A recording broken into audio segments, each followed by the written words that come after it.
All right, ladies and gentlemen, it is time once again for the Paranormal Portal.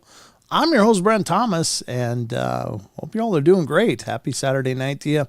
Hope your Saturday and your weekend is going wonderful. I really appreciate you guys spending it, at least part of it, here with me.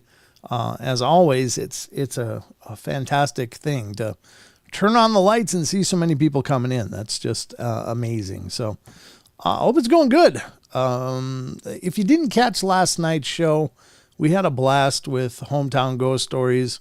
We had Jesse, Dave, and Rob on and just had a blast. I just really had a good time with them. And if you didn't see that show, check it out.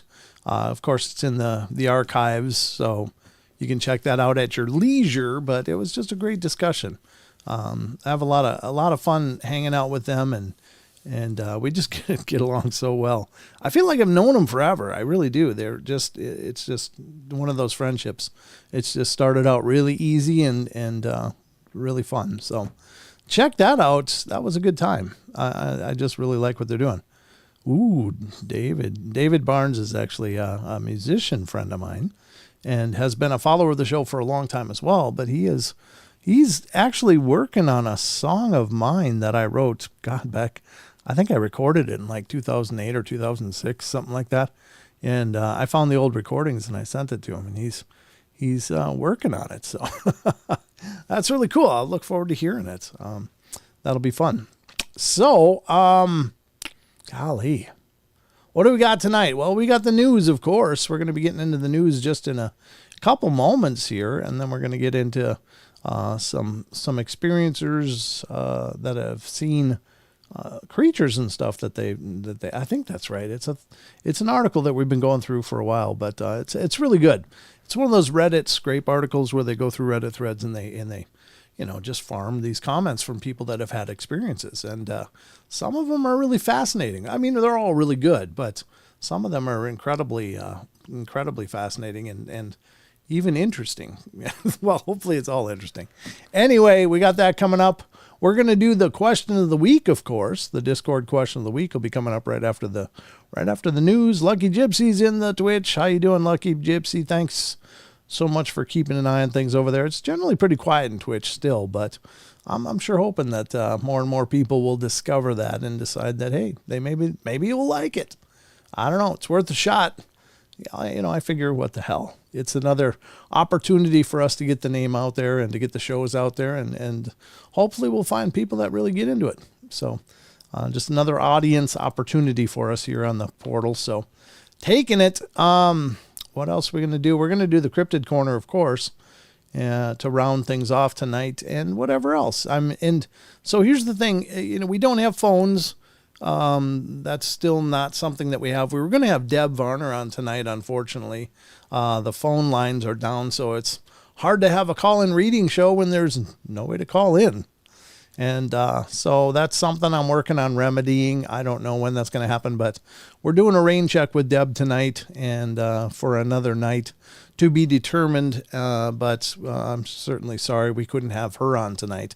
That would have been a lot of fun as well. It had two amazing shows back-to-back with guests. We don't do a lot of guests here on the portal, but it's not that I'm opposed to it. It's just that, I just like hanging out with you guys and doing this. But, of course, Deb is definitely part of the family. And so, when she can't be on, that's kind of kick in the ribs. But we'll get her on and get you guys some readings if you so choose. But we need phones first. So I see Ra Castaldo's in the chat on YouTube, which is really cool. Ra, of course, is another fellow host on TFR.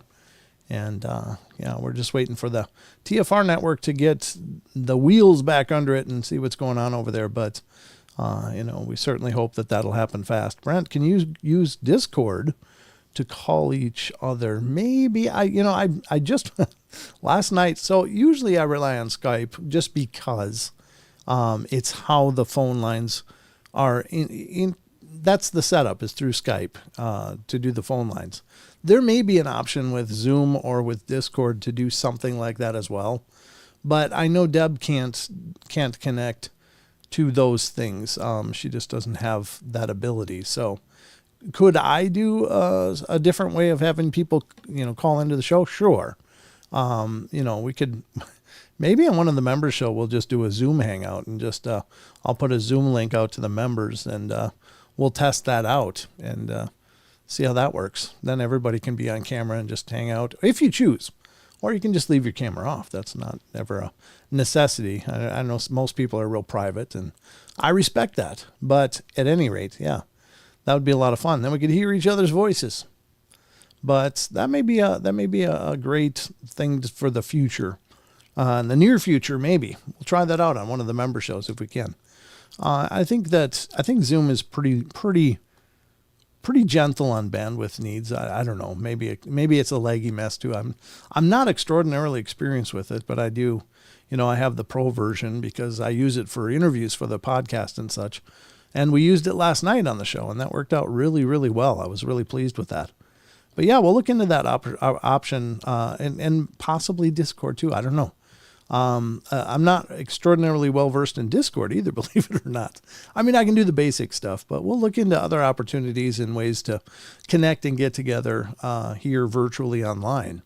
So those are all possibilities. Thanks for that thought. I appreciate that, Batman. All right, so I guess without further ado, I'm going to take a drink first because I'm really parched. Oh, that snap of plastic. It just yells refreshing. It's kind of an inside joke. One time I got a really funky comment on YouTube about drinking from plastic bottles and how that was annoying as hell. And so now every time I take a drink, I make sure to snap it real good. So want to hear a solo? Listen to this. That was Eruption, Eddie Van Halen. All right, there you go. I can take it either way. If somebody comes with genuine criticism, but they mean it in a real constructive way, I'll listen to it all day long. But when people leave snarky comments, it's like, oh hell no! Now the game is afoot. That's it. So I can either take it either way. But if, when people say, hey, you know what, I like your show, but this, and this, it's like, yeah, all right, thanks for the feedback. I appreciate that. That helps. But when you're like, God, I can't believe I wasted my time over here. You guys just talk, don't do anything.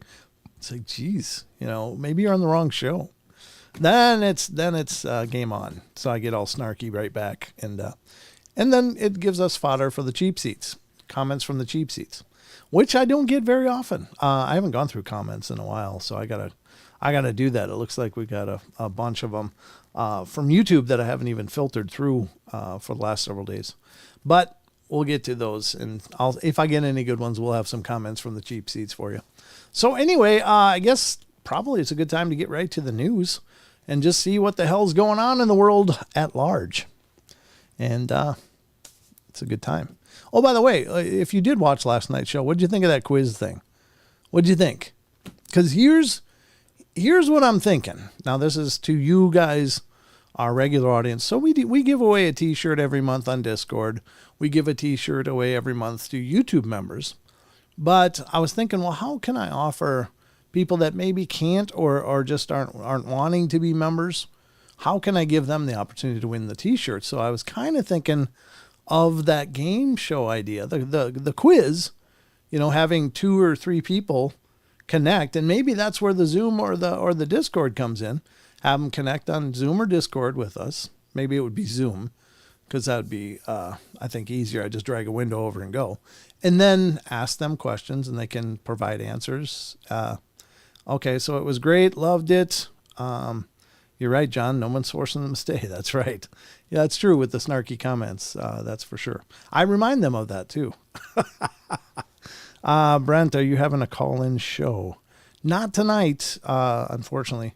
But what I was thinking, not tonight. I'm speaking in future sense, Chris. That it's something we can probably do in the future, and even on one of our Wednesday, Friday, Saturday shows, we could even do it then. But I'll probably test it with my members first, the YouTube members, and just see how it works. And if it works out good, we could definitely look into doing that. It'd be fun to have, the opportunity just to have a big MASH get together. I don't know how many people you can connect, so I wouldn't want to exclude anybody either, but it would just be kind of fun. Thank you for the compliments. That song hit me hard. Very unusual for me to be so touched by another's writings. Oh, thank you, brother. I really appreciate that. I'm excited to hear what you do with it, actually. That'll be fun. I'm really looking forward to that. I've actually been picking up my guitar a little more in the moments that I get. I actually played my electric the other day, and that was a real gas. Jeez. That was a blast. I mean, not a gas. I'm not 70 years old. Jeez. All right. Anyway, I don't know anybody that says it's a real gas. It's like an old word that just came out of my mouth. I don't know where the hell that stuff comes from. All right. So anyway, let's get to the news and find out what's going on. But thank you, David. I appreciate that, brother. That means a lot. All right. Let's get to it. It's time, ladies and gentlemen, to get newsed. I'm going to news you up. The news. Right now. Let's do it.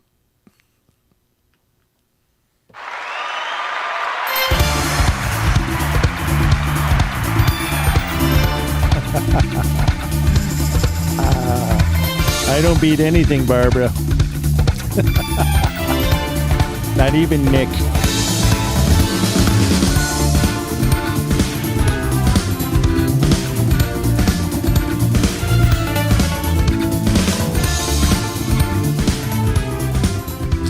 All right, ladies and gentlemen, it's time for the news featuring me, your anchor, Brent Thomas, here on the Portal News, Paranormal Portal News. I've got a few articles pulled up. Hopefully you'll find these interesting and fun, and it's a gas. Jumping Jack Flash. He's a gas. All right, let's pull up the first article I got for you guys tonight, and this is from unexplained-mysteries.com. Ladies and gentlemen, a fantastic site. Love this site. Please support them and help keep their lights on, because your traffic equals revenue for them to continue doing what they're doing. And I love what they're doing, so we don't want them to stop. All right, so let's get to it. The first article up tonight, unexplained-mysteries.com, brings us, here you go, some archaeology and history. And I don't know how long this one is, but we'll check it out. Strange alien metal discovered in ancient Iberian treasure trove. That's a beautiful treasure trove. It's the treasure of Valina, I guess, or Valina. I think it's Valina. All right, the intriguing find suggests that metalworking techniques were more advanced than we thought 3,000 years ago. Discovered more than 60 years ago in modern-day, Alicante in Spain, the treasure of Valina, or Valina, it might be if it's Spain, Valina, consists of a cache of 66 valuable treasures, most of them gold, representing evidence of the Bronze Age goldsmithing skills of the people of the Iberian Peninsula around 3,000 years ago.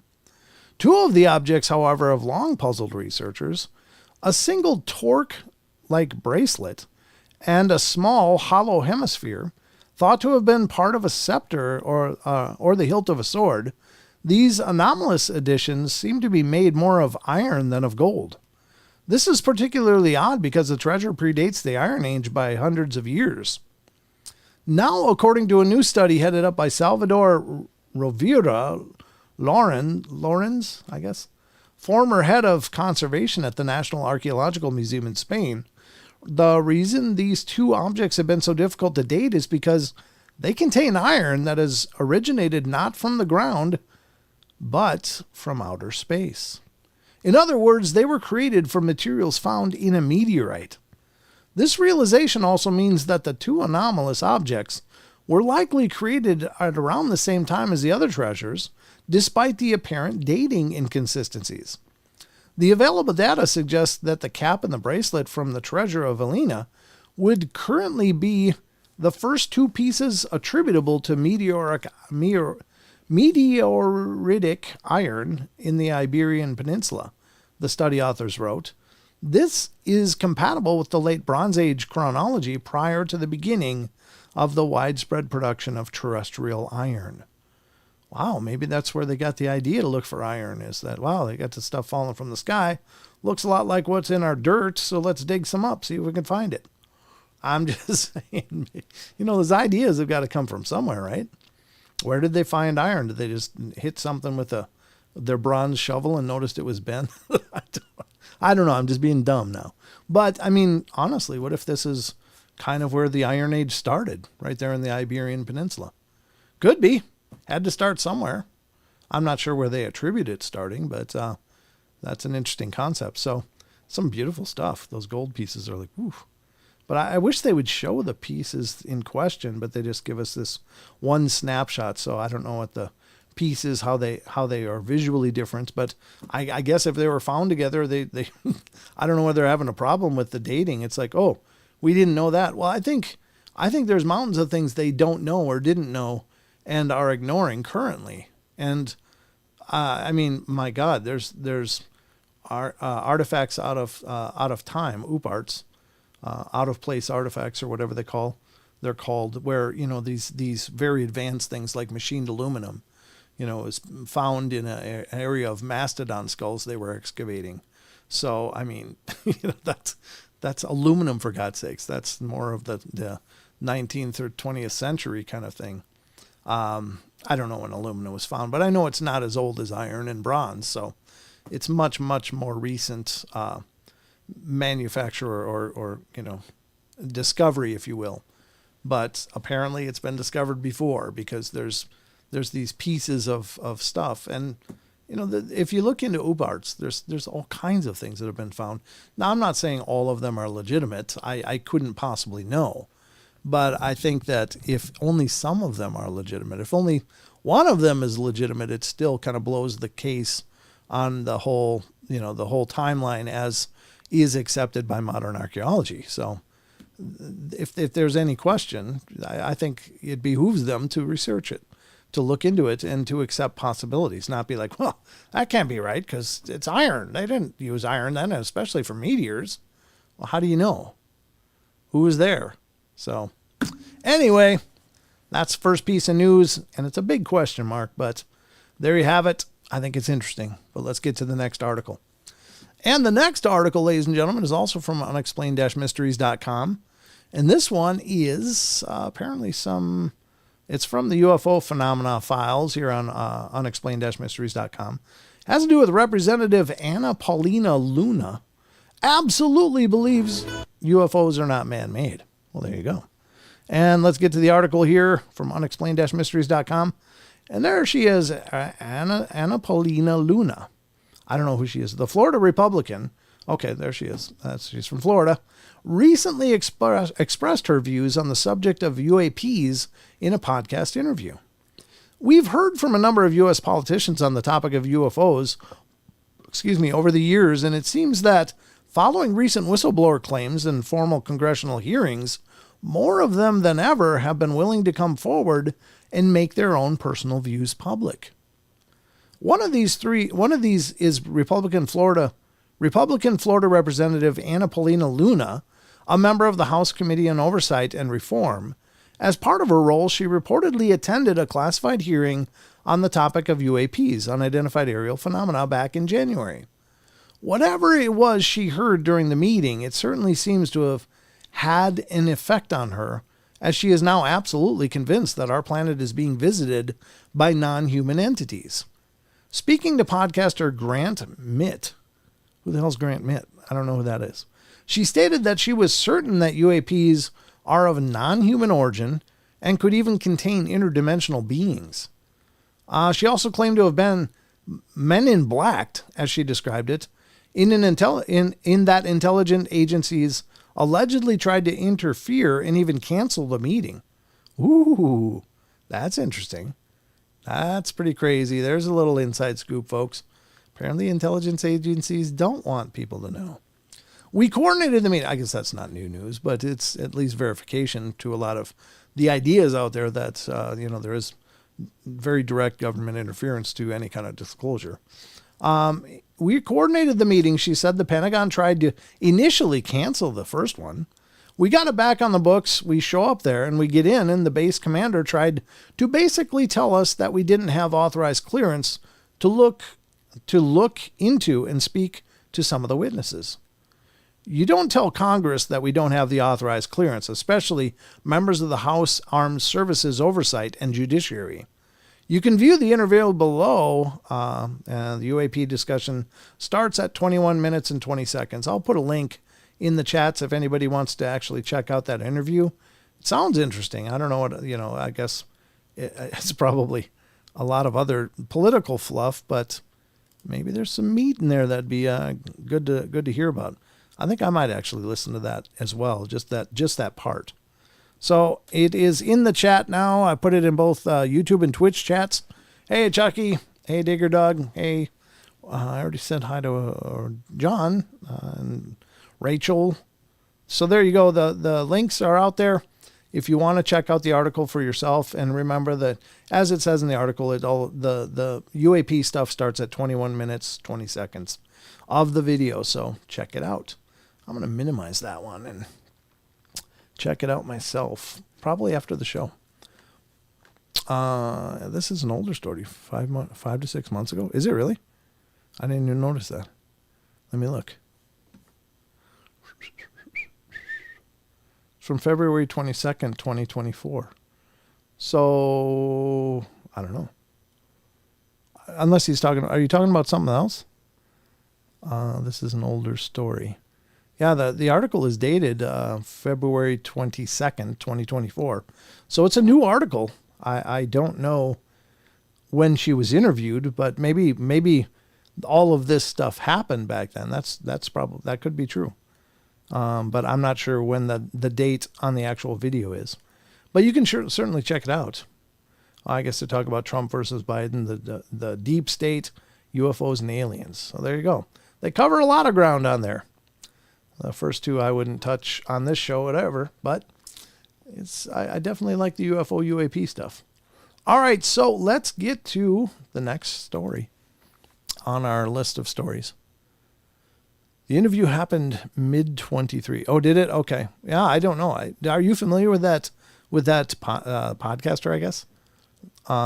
Digger Dog, are you familiar with that person? I've never heard of him before, so it sounds like he does quite a big cross-section of material, but Paranormal Portal, that wasn't a link you posted. What was it? What did I post? What did I post? Oh, that's weird. That's actually the title for the show tonight. Sorry. Thank you for correcting that. I don't know how that did. Oh, Jesus. Yeah, that's not right. Let me do this again. There we go. All right, here we go. This will be a link. I actually copied what I used to create the show tonight. The show titles. Thank you for that clearing up. I would have missed that. Thank you guys. You guys save my bacon a lot of times. I just want you to know that. All right, there you go. This is the actual article. It'll be coming up now. So there you go. That's the article. All right. So I think it's worth looking into, though. I didn't hear the interview before. I had no idea who this woman was before this article. So, but I'm not from Florida, so I don't know many of these representatives that are up in Washington from around the nation. So there's something to those UFOs for sure. Glades Creature says, I never saw one, not clearly. My brother did. I think it's supposed to be the garage size sphere of blinding light that beams light on the ground thing. Wow. That's got to be a pretty sobering thing. I've seen a saucer myself, and if you've followed any of my interviews that I've done on other shows, I mean, it inevitably comes up, And I was kind of reluctant initially to talk about it because, being a show host, it's like, well, I do a show on the paranormal, so how to me it sounded like, oh yeah, sure, you've got a bunch of experiences too. Everything that you cover, you've experienced something of. But honest to God, it's true. And I've shared it. And I thought I'd get a lot of kickback for sharing it. Just like, oh yeah, okay. You've got experiences too. For sure you do. But everybody's been really gracious and accepting of it, which is really cool. I certainly, it certainly meant a lot to me because I felt like I was going out on a limb doing that. But people are like, oh yeah, cool. Thanks. Thanks for sharing. I'm like, oh, nice. It's not what I was expecting, but thank you. So that was kind of cool. But anyway, I've seen other things since seeing that one, but that was my genesis moment of actually seeing one. I'd always been a believer, but never saw anything. Always looked, never saw anything. But that night, I saw a saucer, and it wasn't far away, and I'm pretty sure it was looking at me, which is, after I realized that, I was like, ooh, wait a minute. They're probably looking at me. Then it became real. Then it became really, really real. I was like, I don't feel good anymore. I want to go inside. Because I didn't know if that was, next thing happens, I'm getting hoovered up in a thing of light, and God only knows what happens next. It's like, no, this is good enough. I saw it. Thank you. And I went inside. So, all right, the last news article for the night, ladies and gentlemen. This one is kind of creepy. I don't know what this means. I will say that there has been allegedly a rash of people being pushed onto the subway tracks. I don't know if this is kind of the same thing, but, viewer discretion, I guess. I don't know how macabre this is going to be, but it sounds pretty dark.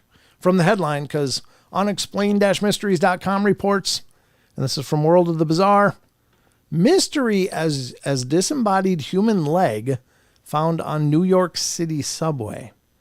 Well, I imagine if people get hit by trains, and maybe a leg would be dragged around for a while before it was eventually dislodged.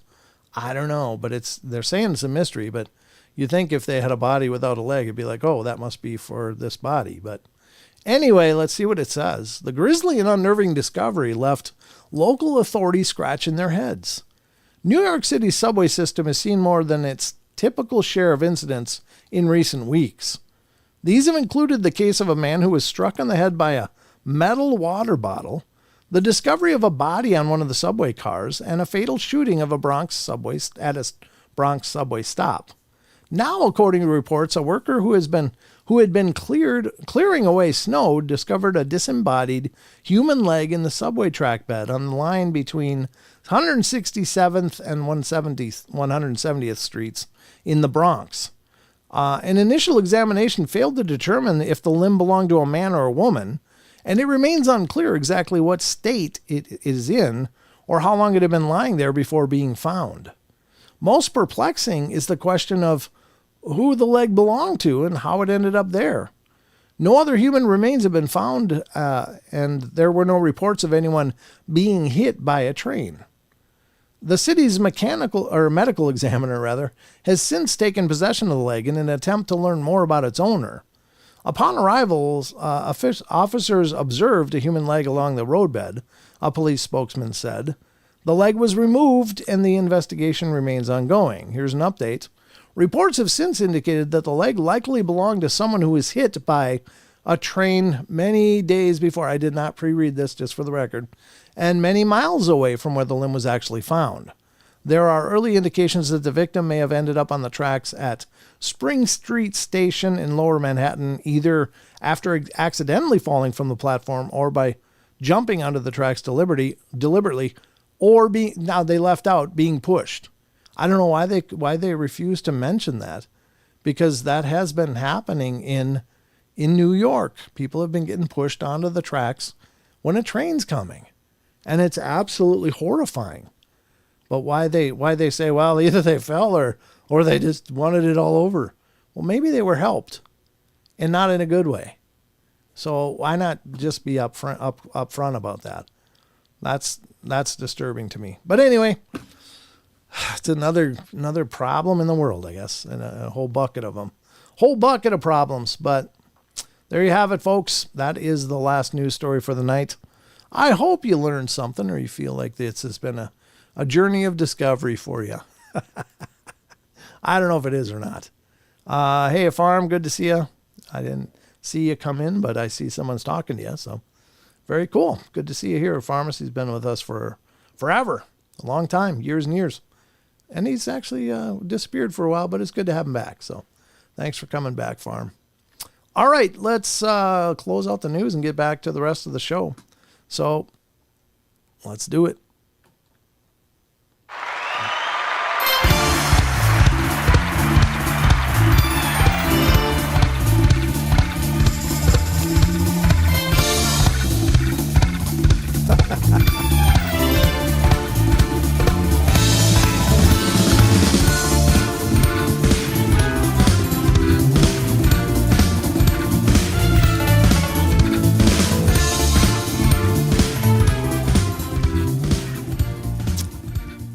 right, ladies and gentlemen, we are back at it. RJ, you are a silky smooth man. He goes, hello to all the beautiful ladies and the D-holes. What the hell, dude? What the hell? What do you mean if I'm not a beautiful lady, I'm a D-hole? All right, brother. Way to work it. Way to work the angles, man. That's a little harsh. I don't have a D-hole anywhere. Just saying. I'm just saying. All right, got to wind up my sleeves here a little bit.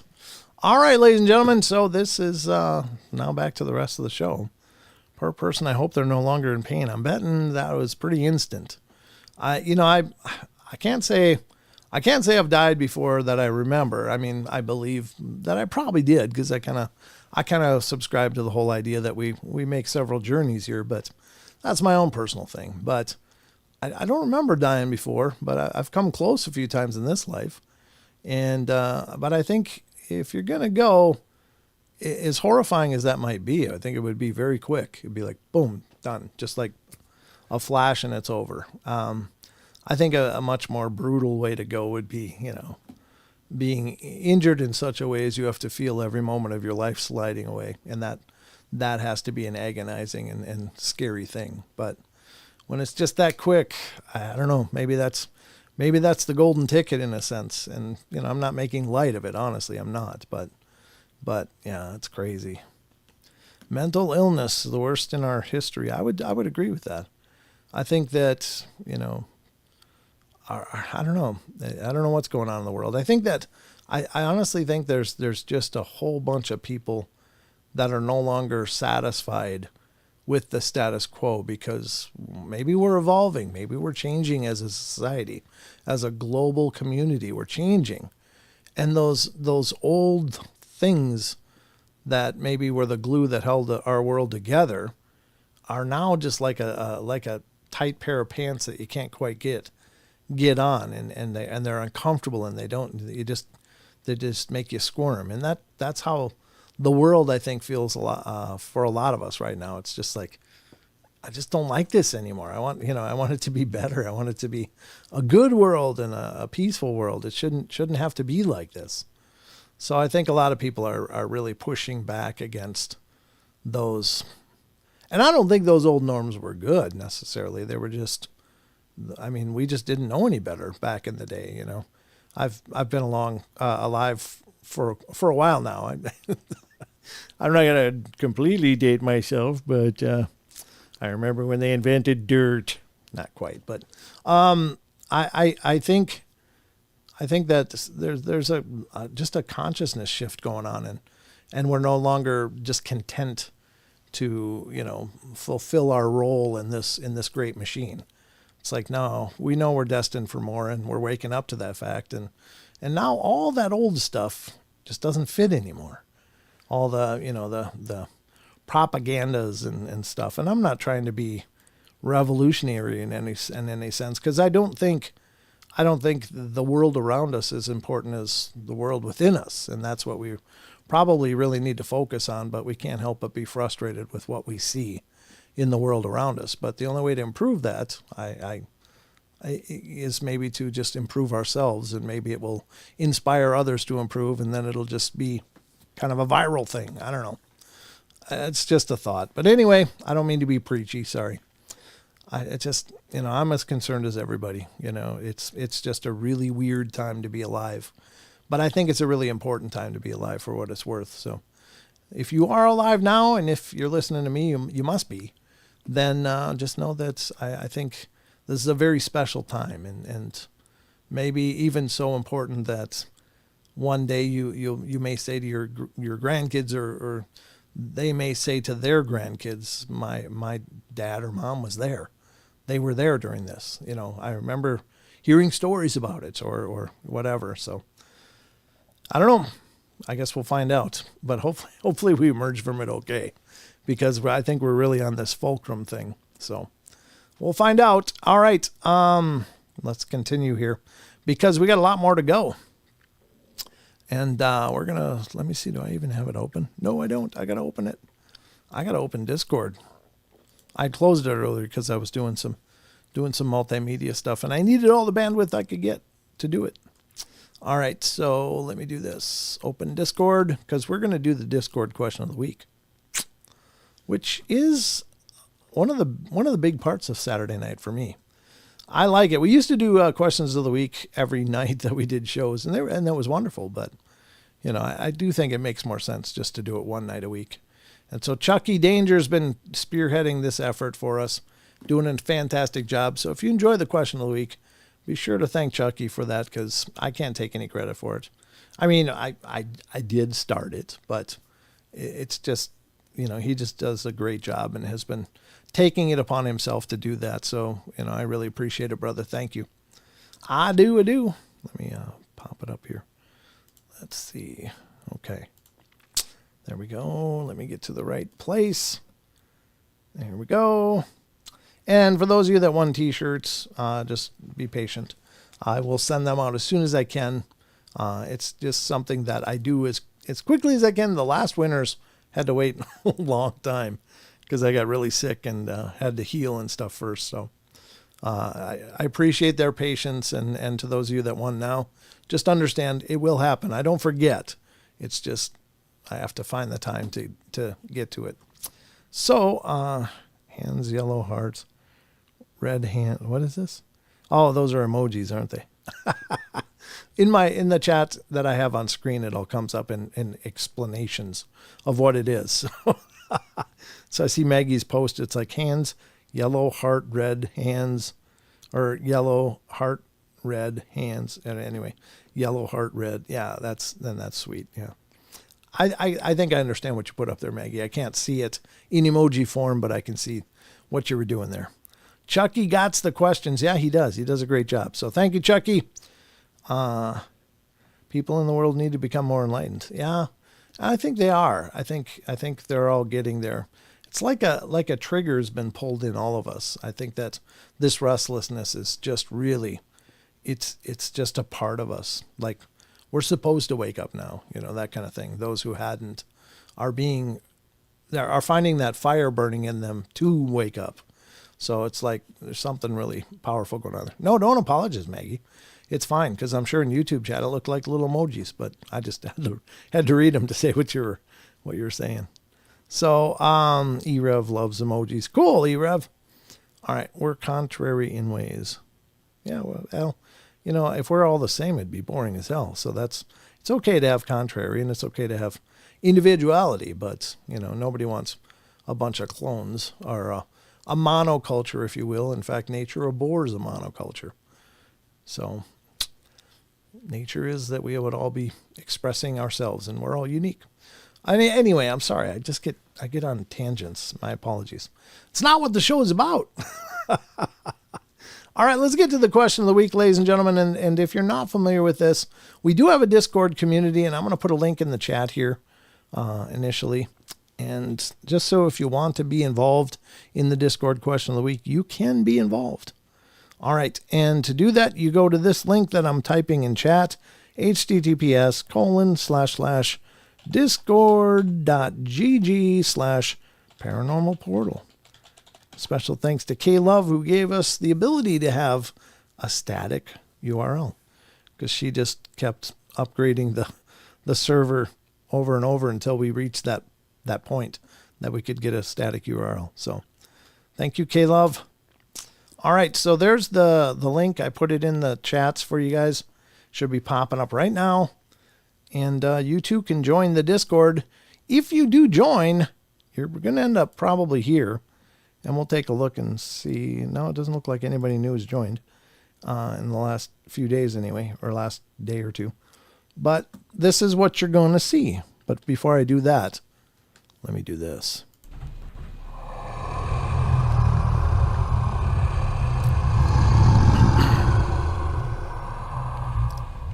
All right, ladies and gentlemen, Discord question of the week time. And this is the Discord. And when you join, you're going to be in the general chat. That's just just this general, entryway, I guess, into Discord is maybe a good way to put it. But you'll see everybody talking. And when someone new joins, we get the message that, hey, so-and-so joined, wave, say hi. And so everybody's going to click that to wave and say hi and welcome you in. But there's discussions of all these topics in there. There's episodes, discussions. There's Bigfoot, there's Dogman, there's ghosts, there's UFOs, there's extraterrestrial encounters. Breathe. Cryptids, music, strange phenomena, paranormal library, which deals with books people have read and are recommending, and the paranormal movies. So those are, and there's voice channels down here. I never see those being used, but they're there if you're interested in just chatting with somebody rather than typing.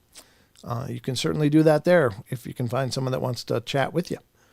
So, this is our Discord community. We're, got a lot of people that are involved in this and some amazing discussions going on. So we'd love to see you in there. All right. So what we're concerned about tonight, of course, is this one up here. And to navigate any of these, you just click on them and it brings up the different topics. There's Nicolas Cage's Pyramid Tomb, which we talked about last night on the show. That is, it doesn't blend in at all. That's obnoxious. Okay. And then there's the Bigfoot thread. There's the Dogman thread, and there's links to videos and things that talk about Dogman encounters. It's not all just the Paranormal Portal. It's other shows as well that are being shared in here. But we're talking about the question of the week right now. So let's get to this. And we got a lot of them to get through. Cool. All right. Well, just, I guess a few. Not a ton, but here's tonight's question of the week. Chucky Danger posts, Europe has a long and distinguished history. Excuse me. God, I sound like I'm gargling. Here we go. Much better. Europe has a long and distinguished history of humans interacting with the Fae. There are tales of them in other countries to a lesser extent. Do you think that as people migrated from Europe, that the Fae followed the people that believed in them, or do you think the Fae happened to be global? All right, here we go. The first response comes from John T., which is John Temperin. I believe they were always around and people are just getting in tune, or they are making easier to acknowledge them. Yeah, okay, fair. Chasing Mound Builders comes in next, starting to think that these are intelligent plasmic manifestations of the Earth Spirit. I don't know, weird thoughts in this old brain. Well, it's all valid. That's the thing about the questions of the week, and it's something I've always said, is that there's no wrong answers. And that's a ripoff from Wes, but it's true. We just don't know this stuff. We don't know what's happening to create these events of any of the stuff that we discuss. But we have theories, we have ideas, and any idea is just as valid as any other. So don't be shy about sharing what you think. Alleluia Goat says, of course they followed them. They are the caretakers of the natural world, seeing that it gets colder as you go further north and further south during each of their winter months. I bet that they are migrating creatures. Nobody in their right mind would stick around for the snow if they could help it. Amen. I'm not saying I believe that the Fae are, but I agree. I would migrate if I could. I'd be way south during the winter months. No way in hell I'd be dealing with snow. Maybe someday. All right. Next up comes Within. Global. Just one word. That's all you need. That's what he thinks. Very good. Thank you, Within. Stone Hobbit comes in next. For the question of the week, looking at the mythology here in New Zealand with the little people, the white-haired fairies, the ginger-haired giants, and also aware of my other heritage, I say they were worldwide. I wouldn't doubt it also being partly interaction with the Fae. Every house I've ever been in has some entity. I know I didn't bring them to each place, but I'm aware that because I already could communicate, that they would be able to see me, i.e. frequency related, and try to communicate back. I feel that's the same with the Fae, with seeing Fae. For the question of the week. Oh, okay. He just pasted it twice. Okay. And there's a picture that he put up. That's interesting. Yeah. I've got a video that was sent to me, and I don't know, maybe I'll try to dig it up for a future show, but I think it was from a listener, and I don't remember who, but it was a garage picture, and there's a strange bug. It looks kind of like a bug, but it kind of looks like a fairy.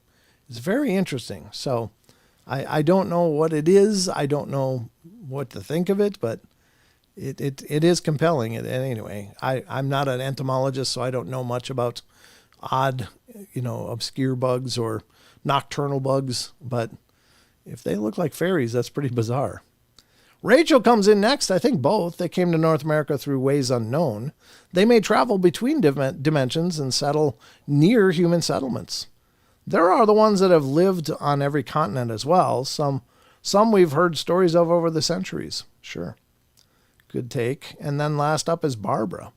I think the Fae are global. I also think there is a possibility of attachments to particular families that may have migrated to other places. In turn, the Fae followed them to their new homes. The families may not have been aware of the little hitchhikers. Yeah, that's cool. My thoughts on the Fae are that I'm pretty sure that I think that they are a real phenomena. I think that they're probably mostly a spiritual phenomena that may be able to manifest or some transdimensional thing. I don't know. Even saying that is hard because I can't really quantify what that means other than I think that they can have physical form, but so can ghosts. So ghosts can look like they're like any other person standing right next to you. Many people have had conversations with ghosts, and to them it looks like a person standing there right in real time. And to the other people, they're like, who the hell is he talking to? There's nobody else there. So maybe the same thing is true for these things, or it's some frequency thing. I don't know. But I think that the Fae are probably somehow aligned as nature spirits or caretakers of the natural world. Much like, sylphs and dryads and other things from the legends, that they are a part of the natural world, and perhaps they are a consciousness of the natural world around us.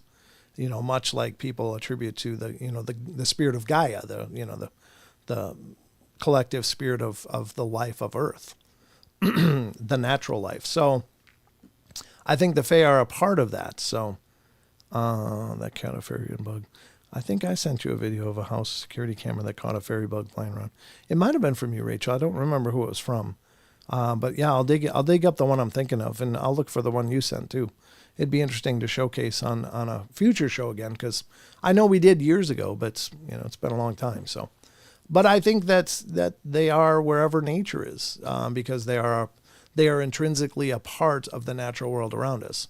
And I think it's interesting. If they were a physical creature, I would agree that they would probably have to migrate, with the seasons. But I don't think that they're necessarily completely in our world, but they can access our world or our frequency, if you will. I don't know. Again, I'm speaking in riddles, I suppose, but it's just I'm trying to understand this. But I guess intuitively, I think that they are energetic, but can manifest in a pure physical and possibly interact in a physical way, but that they are a part of the workings of nature. And that doesn't mean that I don't think that they're intelligent and sentient or whatever. It's just that their function is to, probably, continue to create balance in the natural world and whatever that means. So I don't know.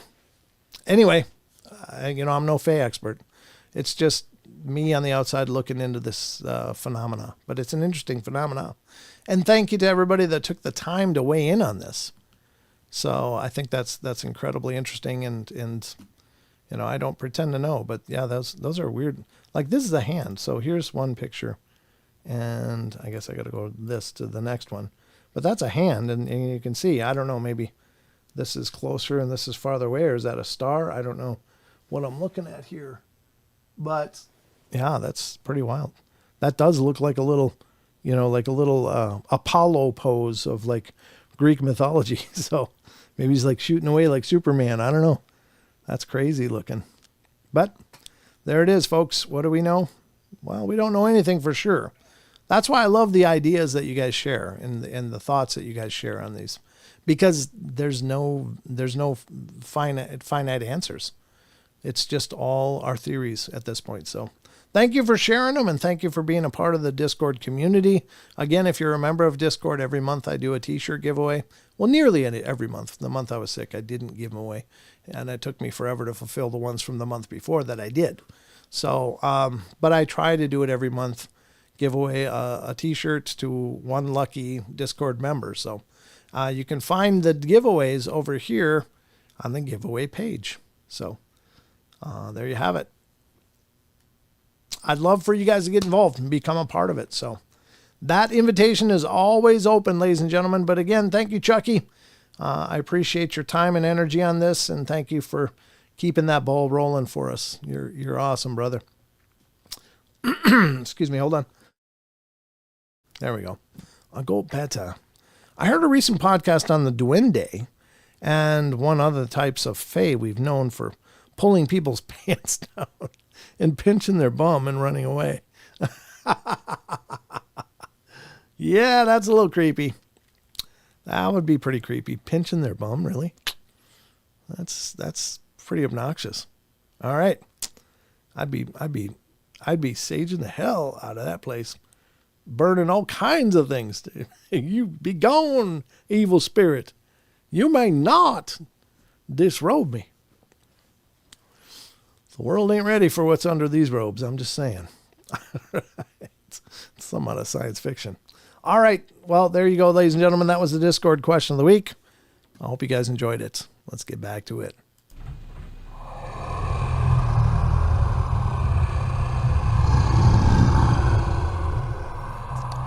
I'm going to turn that off, and I'm going to put on this camera here. I got to figure out a way to automate that with a button or something. I know there's a way. There's ways to do everything. I just don't know everything about it. So I got to manually click these things on and off because I'm kind of low tech.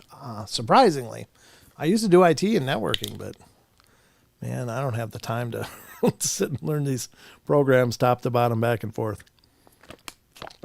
All right, so that was a question of the week. I'd love to see you guys get involved. Must be related to the mythical D-hole. There can be only one, Chucky. No, there's lots of D-holes. All right, so there you go. And RJ thinks it's all the males in this chat. It cracks me up. I like to order underwear made of cold iron chainmail. That's a little foul. I'll bet you that would ride up a bit. I like it, but I'm chafing so much. It's chafing me. All right, let's get to the next part of the show, which is revisiting that thought catalog article that we've been going through. And that one's a good one. I've been enjoying that. Hope you guys have been too. The anti-pixie chastity belt. I don't know what to say to that. I think all of us on here are probably ready, just as long as we still have food coming in. What a mess this has become. I don't know what we're talking about there, Ramon. Is it just the state of things now? I know several people I can try to contact that study different types of fae. That'd be interesting, RJ. Yeah, I mean, it's not something I cover a lot on the shows, but it's not something I'm opposed to covering as well. So it would be interesting. I know I've reached out to a couple authors that have published some books about it, and love to talk to them, but so far I haven't heard back. The problem with that is, and it continues to be a problem for me in a lot of ways, is that a lot of personalities that have achieved some sort of success or notoriety, they have agents and stuff. Well, I can't find whose agent is whose and how to get in touch with people, and it's like a snipe hunt for me. It's like, good God. Like I've been trying to reach out to some, ghost hunting personalities for a while. And I've left messages on, social media and stuff and tried to, write emails if I can find an email address. But my God, I just can't get through to anybody. Can't even get a response, which is kind of maddening. Now, other ones, of course, I've got to know several at conferences, and they've been on the show. And next week I'll be interviewing one of them on Monday, I think. Is it Monday? Yeah. And that'll be for an upcoming podcast episode. Yes, on Monday. That'll be a great interview, but I'm looking forward to releasing that on the podcast. Sometime we'll have to get him on the actual YouTube show as well, because he'd be great. He'd be a blast to have on. He's just one of those very personable, likable guys. And I've just always loved talking with him when I've had a chance to. And we've stayed in contact on Facebook and stuff. Just a real neat guy. And another notable personality is in the wings there. I'm trying to nail down a time with him, but yeah. Some of them I've been able to make contact with, but others it's like they've got this shield. If you like scary stories that remind you that you're mortal, then tune into the Brent Thomas on the Paranormal Portal. Buzzacino, you're back. Good to see you, brother. Thanks for coming back in. I missed your little limericks about the show. Spooks and specters, ghosts and goblins, and things that don't seem mortal. Learn of these and so much more on the Paranormal Portal. You're just like a poet, brother. Just a silver tongue. Or fingers typing. I don't know how you're doing this. But anyway, yep. Let's see. I'm way behind in chat here. All right. Hey there, folks. Eric Frey just came in. How you doing, Eric? Good to see ya. Wizard Moon, Glades Creatures. Let's do some shout outs. You guys want a shout out quick before we dive into the next segment? We should probably know who's here. I mean, I can go up and down the list and try to not repeat the same names 15 times. Or I could just go to the participants list here and give you guys a minute to type something in the chat if you want a shout out. That would be fine too. So just say hi in the chat so that it populates my list, and I'll give it about a minute here, and then we'll do some shout outs. And this isn't everybody that's here. It's just those people that are chatting. If you're here watching, you have to type something in the chat. Otherwise, I don't know. I can see a number of the number of people that are watching, but I can't see your names unless you type something in chat. So if you've been here and you're like, why doesn't he ever shout me out? Well, you have to type something. That's the way the YouTube thing works, which I guess is fair because some people just want to be anonymous, kicking back. All right, here we go. The first one up is Button 68. Buzzacino comes next. Chucky Danger, E-Rev, Elaine Clifford, Eric Frey. Uh-oh, something happened.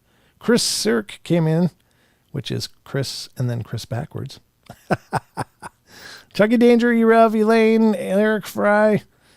Flyer Tuck is in here. Glades Creatures is in here. Joe Snores here. John Temprin. Karen Alberding. Great to see all of you guys. Thank you. Maggie M10. I'm here. RJ Windwalker's here. Rachel Gets It Right. Ramon is here. Ramon Laturga. And Wizard Moon. Who else came in? Kat Doherty. How you doing, Kat? Good to see you. Hi, here on this wolf moon. Is it a wolf moon tonight? Good. That's awesome. I don't know what a wolf moon means, but it sounds really cool. And did somebody else come in? Barbara Mora is here. David Barnes is here. Good to see you. Yeah, great to see you guys. Thank you.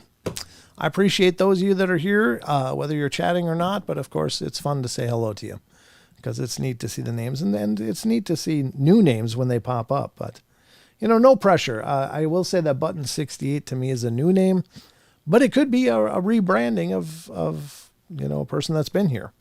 That's what I don't know. But Buttons, thank you for coming in. I really appreciate you being here. Paranormal Portal, yes, the third time's the charm. Fry, not Frey. Okay, yeah, I think of Glenn Fry. That's what I said Frey first, and then I went, no, that's not right. So the next time, I said Fry. Yep. Are you related? Related to Glenn Fry? Just saying. Tell him I said hi.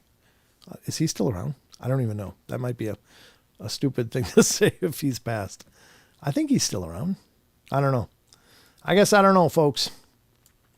I don't get out much, so anyway. It's full moon in Virgo. February's called Wolf Moon. Okay, thank you, Kat. That's a really cool name. I like that. It sounds very powerful, whatever it is. All right, that's the participants that I can see. So thank you all for being here, and thank you the rest of you that are here just watching. I appreciate that a bunch. So now I've followed you for a long time, just don't get to join the live too often. Oh, okay. Wonderful, Buttons. Thank you so much. And I'm glad you made it tonight. That's really, really cool. That's a wonderful thing for sure. All right. He passed. Okay, sorry. My best to the family then. Sorry. It's like, oh, God. Thought I was being clever there, but I just turned out to sound like a dick. All right, there you go. I don't go out and about at night anymore. Yeah. I love to go out at night, but unfortunately, I just pretty much stay here in the studio in the dark. I get the dark in here because when the show's not on, it's very, very dark in here. I don't like bright light, really. It's not that I'm a creature of the night, but sometimes really bright light it's really hard on my eyes. So, did you know, I just found this as a little trivial fact, but I just thought I'd throw it out there, that research has been done now that proves, apparently, allegedly, take it or leave it, I just got it from one source and never researched it, but apparently those with brown eyes and darker eyes like that tend to see better in daytime, or at least maybe more vibrantly or whatever. But those people with blue and light blue eyes, they tend to see better in low light conditions. Well, I kind of have, well, my eyes kind of shift colors, but they go from a gray to a blue and sometimes to a hazel, blue hazel. So I get shifting colors a little bit in my eyes. I don't know why, if it's just the way the light hits them or whatever. I don't know if that's normal or not, but I have always preferred low light. I always have preferred like dusk, dawn kind of light. Not dawn because it's early, but the low ending of the day and into the night. I find that, I don't know, soothing. Maybe it makes me weird, but I guess I'm in the right field for it. So, because usually when you investigate ghosts and stuff, you don't have a lot of light. So, works out pretty good for me. Gizmo. What's Gizmo? I can do a good Gizmo imitation. I don't know if I can now, I'm so dry, but it's harder. But, yeah. The Gremlins, yeah. Or Elmo, but nobody wants to imitate Elmo anymore since since the truth came out about that weirdo. It's like, oh, yeah, I'm never doing that one again. Bright light. Yeah, oh yeah, Gizmo bright light. Yeah. Can you eat after midnight? Yeah, I unfortunately. And what happens when I get wet? I get cleaner. I know that. I haven't multiplied yet, unless you consider the offsprings. So there you go. Good fact. Yeah, it is. It's apparently a fact. I don't know. I have brown and green eyes. Okay. Hobbies are brown, hazel. Okay. Very beautiful. Wizard Moon 13. Very beautiful. What'd you do, Wizard? That's very beautiful. I know. I got to see it. Okay. Well, I can't see it right now, apparently. All right. Blue is beautiful also. Sure it is. I mean, all eyes are beautiful. It's all the warmth that you have in them that makes them beautiful. I don't know if a color matters, because I've seen plenty of dicks with light colored eyes in there. And I think they're not very attractive. Anyway. All right, let's get to the next. And that's going to be the thought catalog. So let's get to that. I got to pull up the right tab here. Sorry, I don't know. Sometimes the trivial things just barge into my mind. And since I'm the only one with the mic, you get to hear them. I don't have anybody tempering the discussion at all, other than you guys. And if you want to contribute to the discussion, by all means, I try to keep an eye on the chats as much as I can. It's just hard when I'm reading articles. I have hazel eyes. They also change. Yeah. Okay. Gotcha, Cat. This house is clean. Yeah, we've been try to keep it clean. All right, here we go. We are going through a thought catalog article, and it's 25 people tell haunting stories about inhuman creatures that they saw with their own eyes. And we're on number 17. And again, I got to give the attribution here to the author, and this is by Holly Riordan. And this is thoughtcatalog.com. And it's from January 16th, updated January 16th, 2024. She does a marvelous job. I've read several of her articles, and they are really well written. Granted, she's mostly compiling these things, but I just love the ones she's picking and sharing on these things, because they leave you with a lot of questions. Full disclosure, they're just little snapshots of people's experiences, but and they're represented as truth. Just so you know, I will never not consciously cover things on this show that are not true. Like if it's a well-known not truth, or if I've heard that it's not true, I'll never cover it, because I really do this show because I am interested in the material. I'm genuinely and sincerely interested in the paranormal. I want to understand what this stuff is, because I think the paranormal is not not this, this glitches of reality. I think it's the breadcrumbs showing us how dynamic and amazing reality is. So I don't want to waste your time or mine by dealing with stories and claims that aren't 100% supposed to be factual. Now, I can't verify that these stories are factual. I have no context. But if they are, if only a handful, or if only one in this list of 25 is legitimate, then still something amazing is going on. And I think that's what we have to remember. I mean, a lot of these things you find on the internet, it's a leap of faith. Do you believe what it says? Are you sure that what happened is what they say happened? And you can't really be. But I don't know. Again, I'm interested because I want to understand what this stuff's all about. So, all right, let's go. Let's see what number 17 is. This is one that we left off on, number 17 of this article. I'm Native American, and I've always been pretty in tune with the spiritual realm, if you will. For as long as I can remember, I've had a spirit that stays with me. Always chalked it up as an imaginary friend. When I was a kid, I named him George. And he's been a blessing in my life. I've had plenty of paranormal experiences, but this one, there was someone else who witnessed it. About 2.5 years ago, my fiance and I moved into a new condo. We got pregnant about a month later, and I noticed that George had been clinging to my fiance. He's always been a protector. Anyways, fast forward about another month around Christmas time, I noticed that George wasn't around. Every night he was gone. I was visited by a little boy who was scared and running from something, and that something was an evil spirit in the form of a little girl. Every encounter ended with him saying, "She's here," and then he'd vanish. And I'd be overwhelmed by this feeling of doom, and then I'd see her. Yikes, that's absolutely terrifying. Ugh. That's the time when it would kind of, I guess it's better to see than not, but still, I don't know what people, that can see spirits see. Sometimes you hear these nightmare stories of the visage they're presented with, and they're oftentimes incredibly damaged, visions of a person, like they're in their death state, as they call it, like they're presenting themselves maybe as a form of communication, like, well, you can see I'm all blackened and burned. Well, obviously I died in a fire. It's one way to communicate what happened to the spirit, I guess, but it's still not something that, we're used to seeing. And so it's very shocking.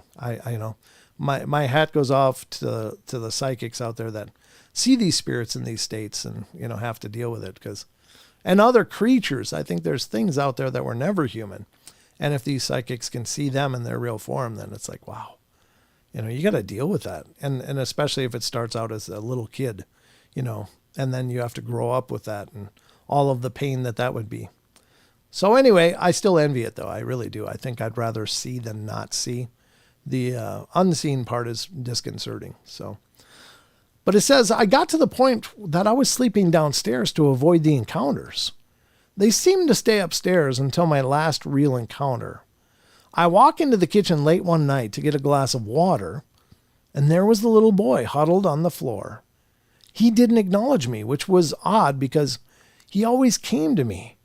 He looks up and stares straight through me and says, "Goodbye." And just then the little girl appears and takes him away violently. Turns out he was staring through me and at my wife. She had somehow managed to come downstairs unnoticed. She's known about my experiences but never seen one transpire. She knew then why I hadn't been sleeping in the bed. I'd had enough, and the next morning I'd go out and buy some sage. As my fiance and I were cleansing the apartment, we began to hear this rather strange creaking noises, almost as if the whole condo was shifting. We make our way upstairs, and right at the top of the stairs, there's a huge gust of wind blows out the sage. And at that moment, George had returned. All was right, and the little girl hasn't since returned. My son is now 2 years old and sees George and even calls out for him. I think it's cute, as does my wife. It still kind of scares her because She knows of the things I've dealt with. This was written by Now's the Moment. Yeah, that's incredible. And I think, of course, I think generally speaking, the Native American people, the First Nations, are really very naturally attuned to the world around them. I think, like for me, my ancestors were obviously from England, and well, I don't know if obviously, but anyway, England and Europe and stuff. And how long has it been since they really lived in touch with nature? Well, they may have lived in cities and just kind of over time, over generations, just disconnected. But the First Nations were absolutely, in tune with the world and still practice a lot of those observations of, the natural world around them. And those wisdoms are still shared in the communities. And, I think it's beautiful that those traditions still exist. That's wonderful.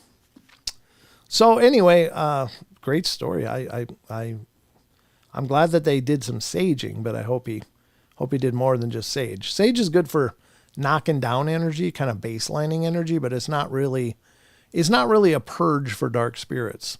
It may suck away some of the energy that they're drawing on and weaken them, but it's not really the tool to clear spirits. Then you have to use other things like Palo Santo or frankincense, different things like that. Cedar boughs I learned of that from Nase, our First Nations Anishinaabe friend. And sprinkle salt is a big one. Yeah, that's a good one. Salt and olive oil on thresholds is good apparently too. There's just lots of different methods and modalities. It can be tones, it can be crystals, it can be, burning incense, it can be music, it can be prayer, it can be a lot of things that can cleanse and purge negative energies and spirits. And sage is good as an incorporated element of that, but in and of itself, it's not really. RJ says, I didn't really grow up with my native people, mostly with the Italians and gypsies in my families. Well, gypsies traditionally are pretty spiritual as well in terms of, a lot of this. But yeah, I think it's pretty powerful stuff. Salt under the bed in a paper bag or plate. Yeah, salt has just always been one of those mediums that's very good for protection. It's a great protection or barrier.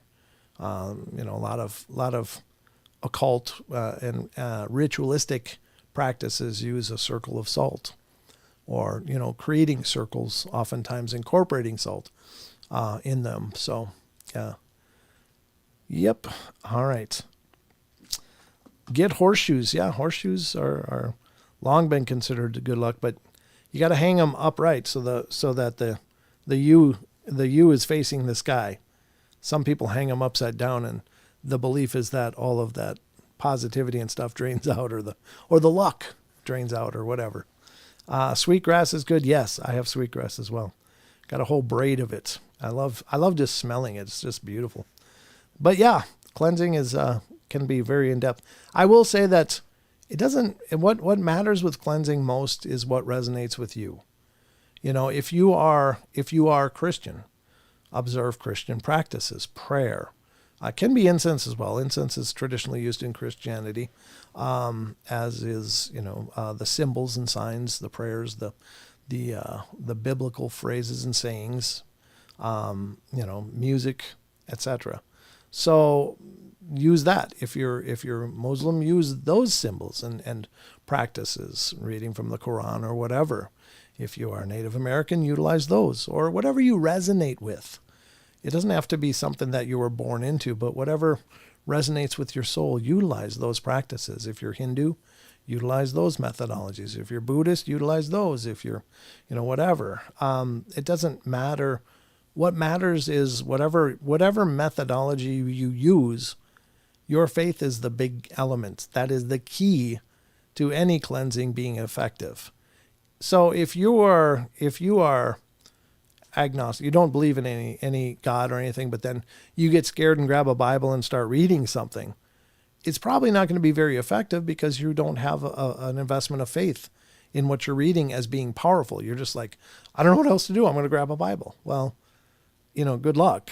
I'm not saying it can't work. I think that, those phrases, just by being utilized through the ages and all of the faith in them, can be powerful still, but it becomes so much more potent and powerful when you believe in the methods you're using. If you're, utilizing something that resonates with your soul, that's your connection to the divine, then it becomes amazingly powerful against darkness and evil forces, if you will. But if you don't believe in it, then it's like holding up a dinner fork.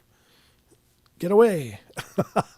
So just make sure you utilize something that resonates with your spirituality is my point. All right, there we go. Let's go to the next one. 18, I saw a flying saucer while camping with a guide. I saw a real flying saucer for real while camping in Sierra Fria, located in Aguascalientes, Mexico. I hope I'm pronouncing that right. I'm trying. Around 40 people and I were there making a campfire at night, and suddenly a flying saucer flew over us. It was like 40 meters above us. One could see it clearly. It had the shape of two plates placed against each other, like the typical spaceship. Its diameter was around 10 meters, and it had a gray/silver color. It had lights of primary colors underneath it, and it didn't make a sound. The guide wasn't surprised. He only said, "Oh, miren un ovni," which means, "Hey, look, a UFO." I don't know if it was made by humans or aliens, but I saw it. And everyone there. It was as real as could be. This happened in 2000, and now I think about it, it was spooky. That was Memo's Link. Memo's Link. Okay. Yeah, I saw a flying saucer as well. Now mine, the one I saw was not the plates together. There was a gap between the two, and there were panels of light flashing in like a marquee pattern around the craft. And I only saw it in using night vision binoculars. I couldn't see it with my naked eye. Saw it, lowered it, it wasn't there. All I saw were stars. Raised it up, and it's there. Flashing lights, remember. But when I lowered it, it was not visible with my naked eyes. It was only visible in Generation 1 night vision on these binoculars. It blew me away. It was just this incredible event. I was just like, it was incredible. And that's when I realized, after a while of doing this and like, oh my God, they're real. They're here. This is not drill. This is real. I've been looking my whole life, but once I saw it, and then it occurred to me, I was up in the mountains, staying at a friend's cabin, and there's nobody around for miles and miles. And it was like, it occurred to me, like I'm the only thing going on up here, and they're sitting above that tree. I'm looking at them, and chances are they're up there looking at me. And that's when I was like, whoa. And I got creeped out. I was like, okay, this is good enough. It's real. I know it's real. I'm going to go inside. And I went inside and locked the doors and paced for hours and hours and hours. It was about maybe 11 at night. It was just surreal. And I couldn't sleep till like 3 a.m. I just couldn't go to sleep. I was just like, until finally I just collapsed. But I kept peeking out the windows. I was like, they're not landing, are they? Not that I could have seen them, because I wasn't using the binoculars. So if they were still hidden, I couldn't have known. But I didn't have any other issues. I went to sleep and woke up the next morning. No weird marks or sore orifices or anything like that. So I assume that was the end of my experience. But that was a crazy time. It was a crazy time. True story. True story. Number 19. I was followed by a creature disguised as a human. Oy. This reminds me of that movie Mimic. Did any of you guys see that? And I brought it up on other shows where it's like, it's a clever idea. Something that might prey on people's might look like a people, but it's not really a people. That movie creeped me out. But if you haven't seen that movie, it's basically these human-sized insects, but they're like beetles. They're kind of like a beetle. But they tuck their head down and they look like someone wearing a trench coat and a fedora. It's like they evolved to approximate very convincingly a person that's just kind of looking down, with a trench coat on. But then they open up and it's like, a whole bunch of arms and legs come out and they grab people and, it's just gross. But creepy. So let's see what this one's all about. My university and entire town really is surrounded by very thick woods. And since it's far north, it gets dark quick. It was late fall at about 10 at night, and I had been in the computer lab since 2 in the afternoon working on a programming assignment. Well, I was completely exhausted and was happily heading back to my dorm. It was a Friday night, so I was very much alone on my walk back. Part of the walk was going up a set of concrete stairs, and as I crested them, I became very aware of the feeling of being watched. I looked around and saw nothing, and so I kept walking, but at a much faster rate, feeling as if I was being followed the whole time back to my dorm. To reach my dorm, you have to go down a twisting set of steps and then unlock the main door into the building. Well, as I unlocked the door, I glanced behind me out of habit to see if anyone else was coming. And up near the top of the stairs, I saw a dark figure.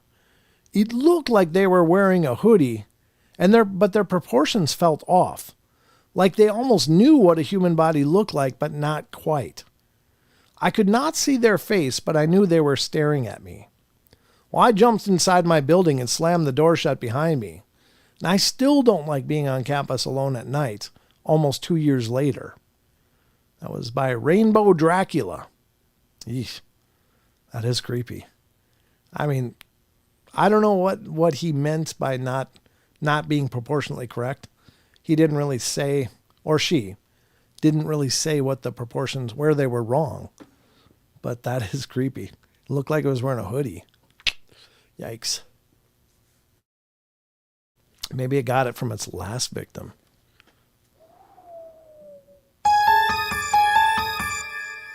Just saying. Could be. Number 20. An unseen creature was inside of our room. A ghost, perhaps? Let's see.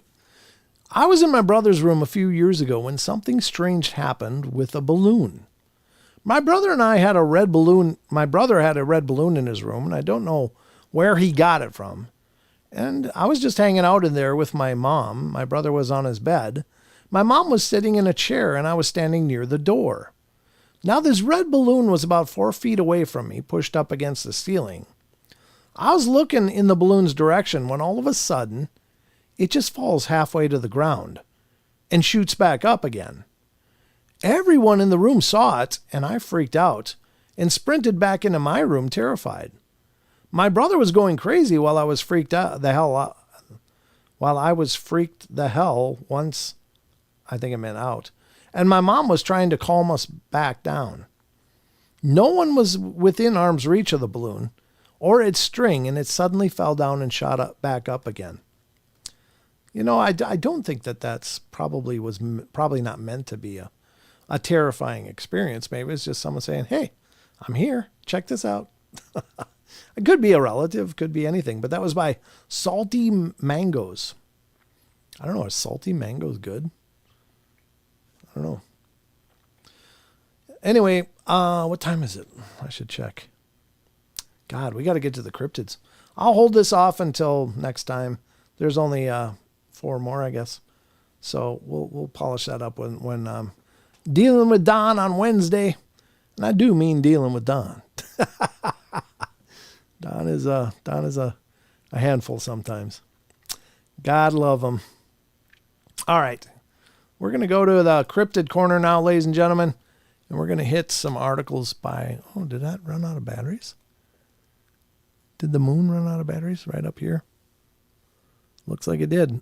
God, that thing eats batteries. It's all LED lights, but it just chows batteries like crazy. I don't know what the hell they did when they made that, but they really screwed up. I'd love to figure out how to wire it for electricity instead, but I don't want to start a fire messing around with it either.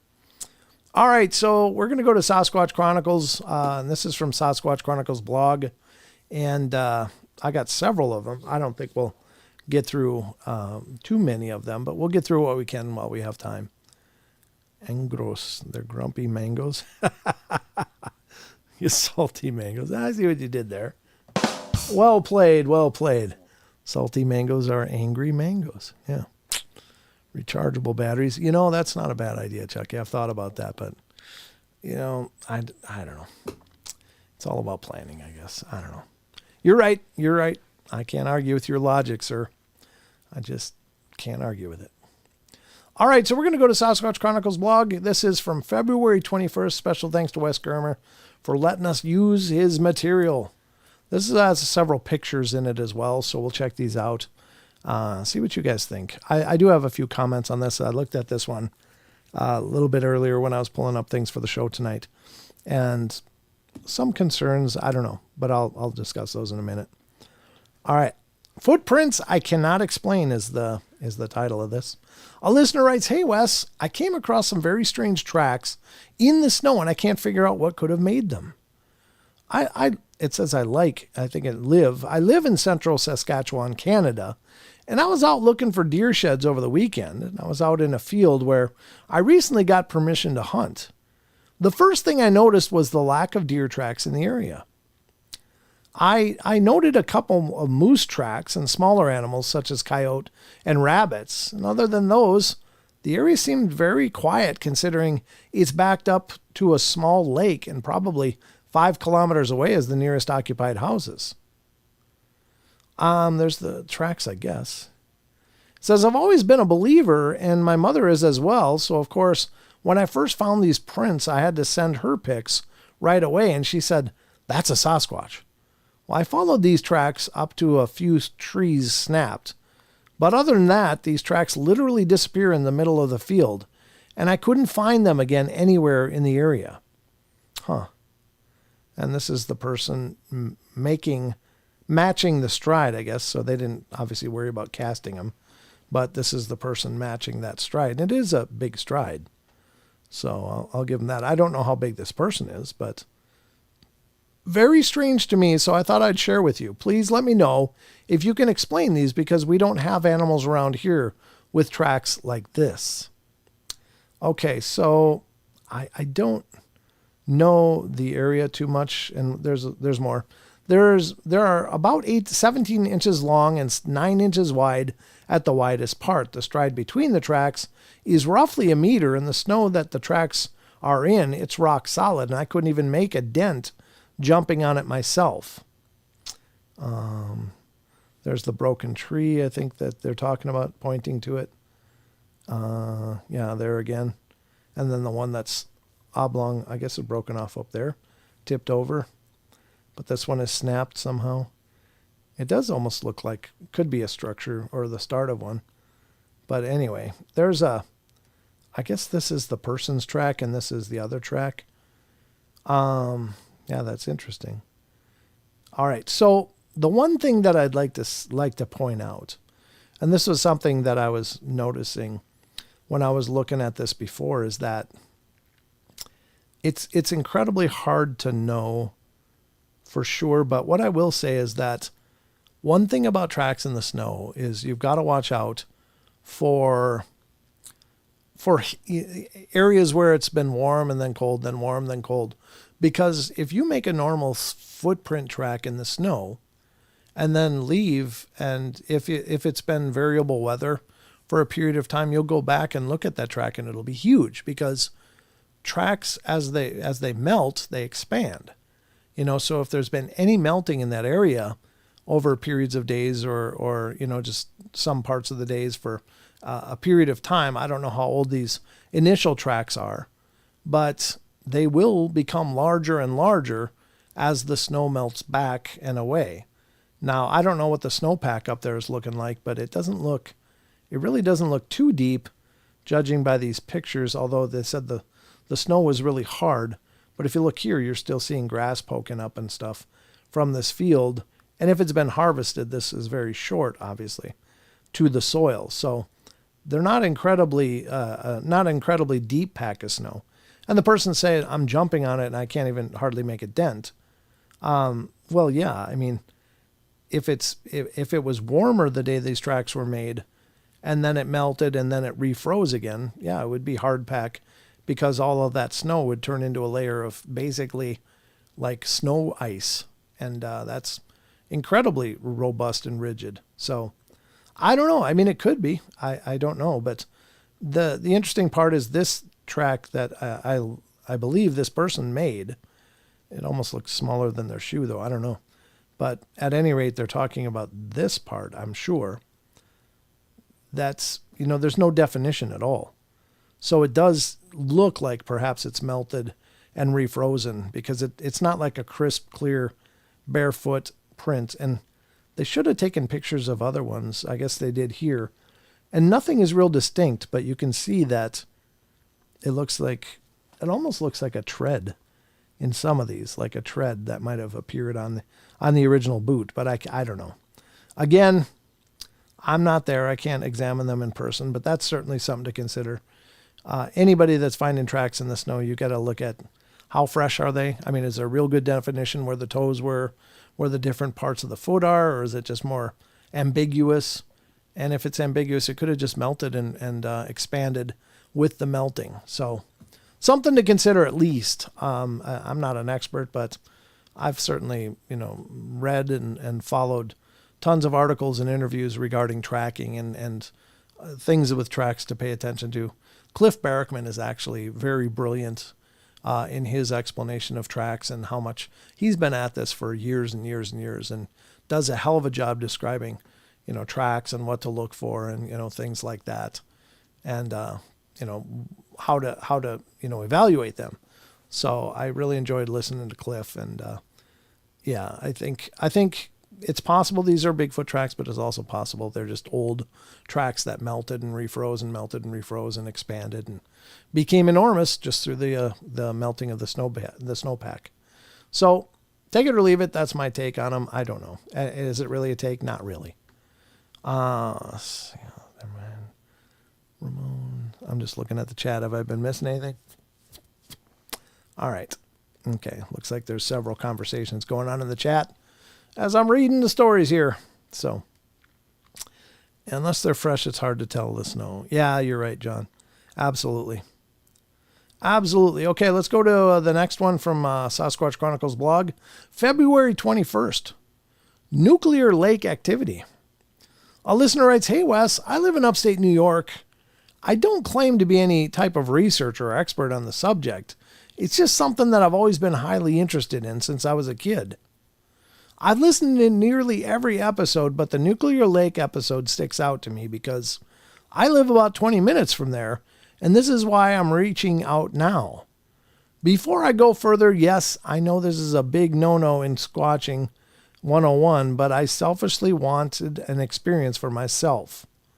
Around a month ago, I put a cell cam in the back in the park area near the Appalachian Trail and nailed a basket to a tree about 8 feet off the ground with some food. Closed jar of peanut butter, half a cooked chicken, one hard-boiled egg, shell on. I did a test run. Camera works fine, but the setting to receive a picture every 4 hours with or without detection, nothing for about 3 weeks.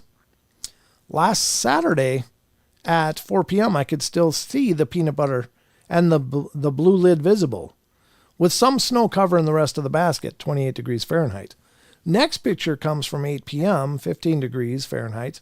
The peanut butter jar is no longer visible and the snow is gone. Obviously, it couldn't have melted, so I wanted to go check for myself. Finally, having time on Monday, I go check with my brother and nephew, not thinking anything of it. We bring him in the woods for scouting, hunting often, and to take a short 20 to 25 minute hike to the camera. That's about a 10-minute hike off the trail up rocky hill terrain. There's some small game tracks on the way we could see because there was fresh coat of snow Saturday morning. It hasn't snowed since, but nothing unusual. We get to the camera and the basket is empty. There's no tracks at all around the tree. The camera was on besides what was from a couple small critters, but no sign whatsoever of the food that was left in the flimsy basket. Anything that would have leaned on it, the basket would have snapped and left some sort of trail. The only thing odd on the ground looked like to be one sole footprint the size of my boot, but it wasn't fresh and a layer of snow covered it, so it could have been anything. My brother and I looked at each other and knew right away it was time to go. He even said, "Grab the camera and let's go," reading my mind. As I go towards the camera and take it down, there was a subtle 3 knocks on top of the hill that sounded close, and that was when my heart dropped. My brother's pretty educated on the subject and has had his own experiences, so he knew what it was as well. Keeping our composure because we didn't want his son, my nephew, to freak out, so we started our way back down the hill, and that's when we heard more knocks from a further distance deeper in the woods. We noticed strange-looking tracks on the way down, so I quickly videotaped what I could, and you will hear some knocks at the end of the video. This situation was quickly turning ugly, and there's nothing we could do except keep our cool as we urgently leave the woods. My brother's eyes stayed on the ridge hill with my nephew between us as I kept watching our 6. The knocks continued every couple of minutes on our right as they seemed to follow us out of the woods. Made it back to the car and drove off in complete disbelief, feeling very stupid at the same time because of the situation I just put us all in. I guess I honestly thought the food was in the basket and fell over, and thinking that the odds of something happening like that would be extremely unlikely. It's like you always say, be careful what you wish for. I'll add the trail cam pics and video with the knocks. They're at the end and you'll have to really listen, but I promise you can hear them. Excuse me. Not sure what good any of this information will do, but I listen to the show so much I figured why not. Here's the video. Let's check it out. If you have headphones, put them on, because you might miss something. This is from Sasquatch Chronicles YouTube channel, so let's give it a listen.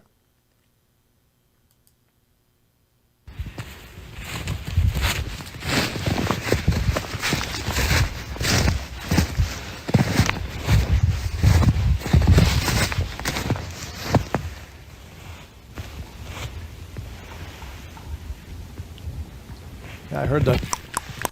You hear that? Yeah. That's pretty wild. One more time.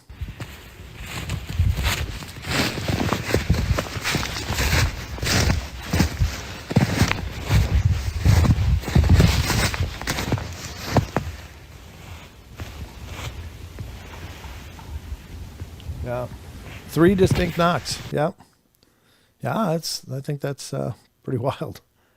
I mean, they always say with habituation, you got to be real careful because, if you leave food out and then you stop doing it, then they start having tantrums. I mean, people describe some crazy stuff.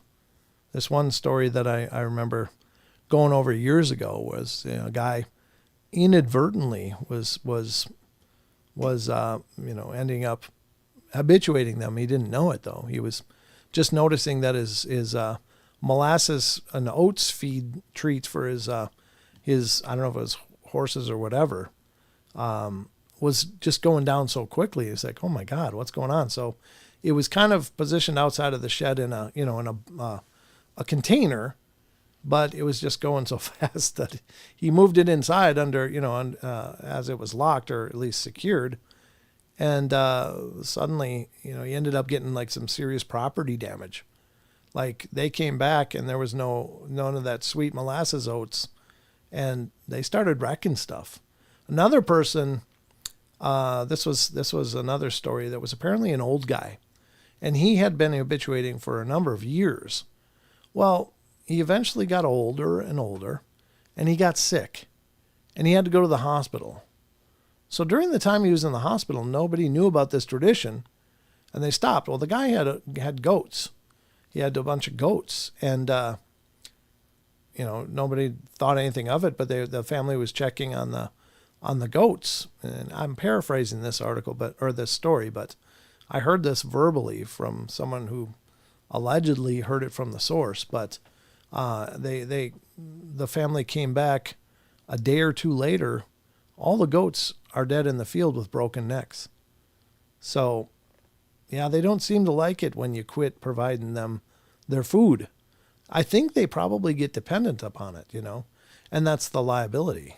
Once you take away their need to, forage and do what they do, or their desire to, because why would they go out and dig for grubs or whatever when you're providing a plate full of food every night? So, I think they just don't like it when you stop. So probably the best not to start. And if you're going to leave anything out for them, probably the best bet is to leave them something like items, things that might, spur their imagination. The other part is, which is important, and I haven't talked about it for a while, but we've certainly talked about it on the show several times, but we don't know how our food interacts with their bodies.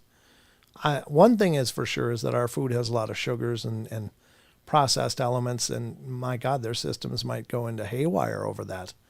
You might have diabetic Sasquatch out there. You might have, they don't have toothbrushes or dentists, so if they get a tooth that gets a cavity and abscesses, you could be killing them, They may not be able to eat anymore and just die or die from the infection. There's so much about our foods that are not good, but definitely not sugary things.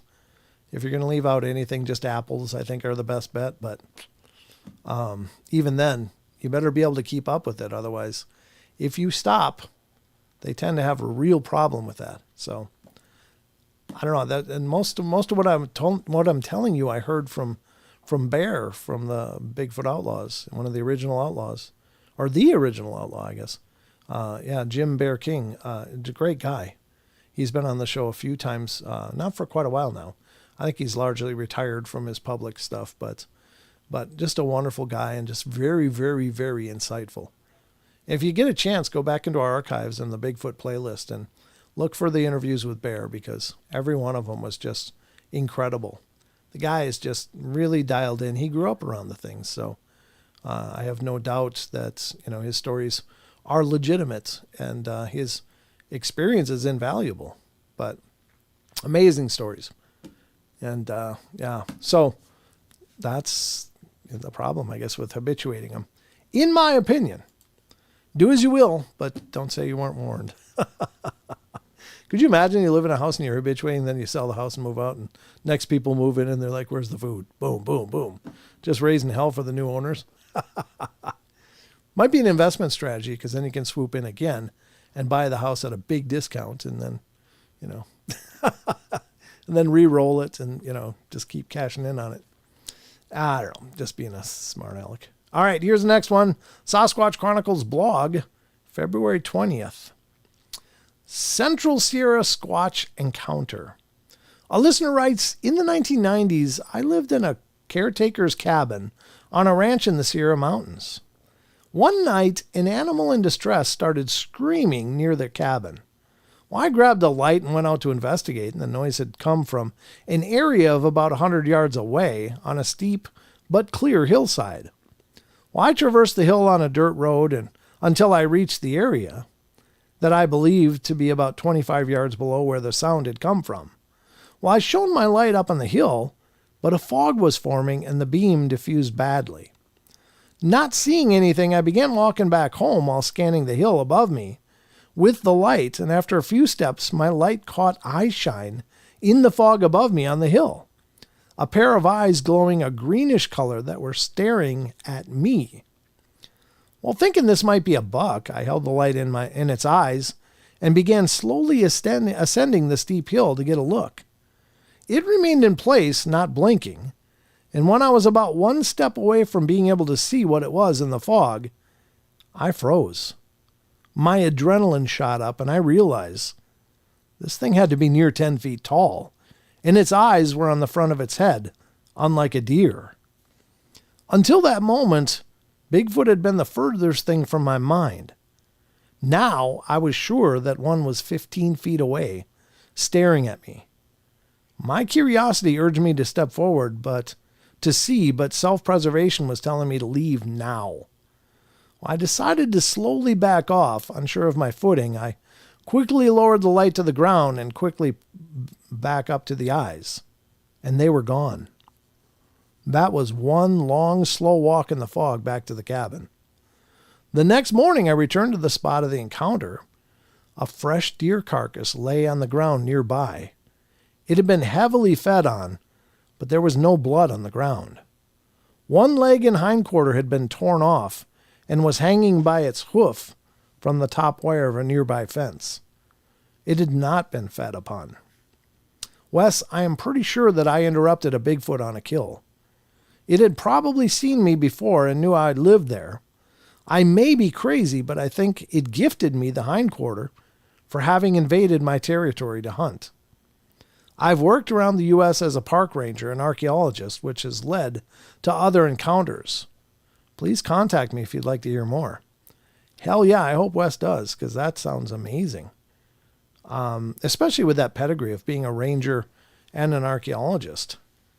That's an incredible combination. I'd love to hear what other encounters he's had. But that's a great take. So did it leave that hindquarter leg? Just like, well, you're right. I know I was on your land, but I was chasing this deer. We ended up on your land, so here you go. Here's the rent. Yeah, that'd be a good time.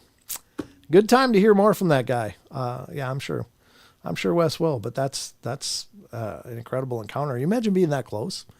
I don't know how close he would have had to have been to be able to see it in the fog, but I imagine he's talking about, 20 feet or less. I don't know. Or maybe less, maybe, 5 feet. I don't know how thick the fog was, but ay. So very, very wild story. I do hope Wes does reach out to that guy and gets in touch with him, because that's pretty darn amazing. But we won't know until you listen to the shows. How long is this one? We only got a few minutes left, but I think we can get this one in. This one's from February 19th from Sasquatch Chronicles blog. It walked like a monkey. A listener writes, I was about 8 or 9 when I was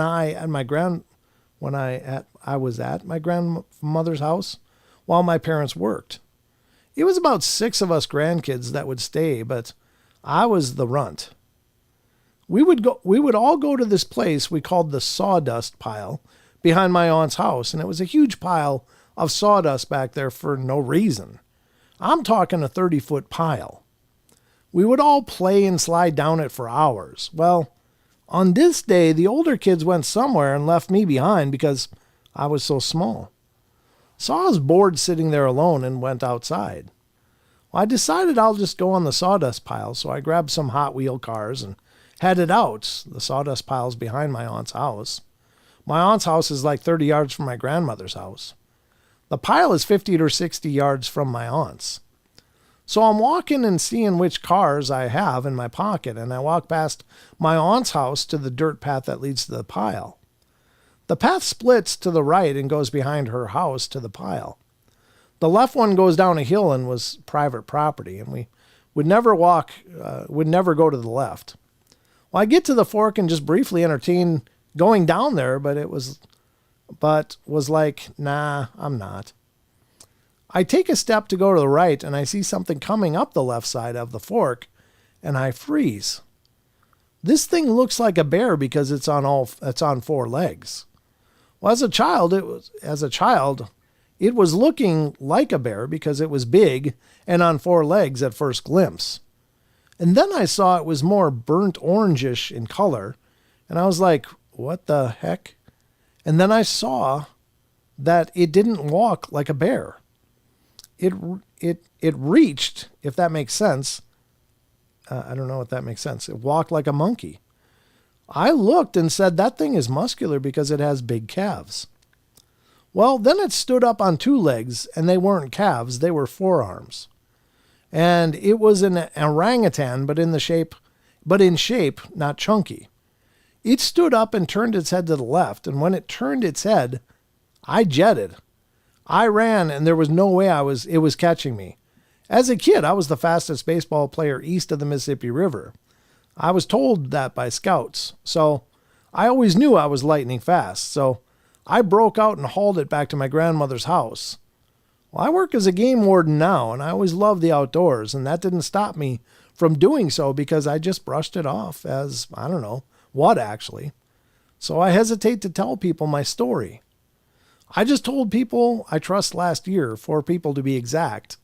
And I asked my brother if he was ever told by Grandma never to go down the left side of the dirt path when we were kids. And he said, no, why? I told him my story and he laughed. So I stopped telling him. Yeah, I don't blame you. That's crazy. There you have it, folks. Again, special thanks to Wes for letting us glide off of his content. I don't know. He makes my life easier. He and Lon, both those guys let us use stories from their sites, and that's really awesome. Very cool. All right. Well, I don't know what y'all think, but I'm here to tell you it's been a heck of a journey.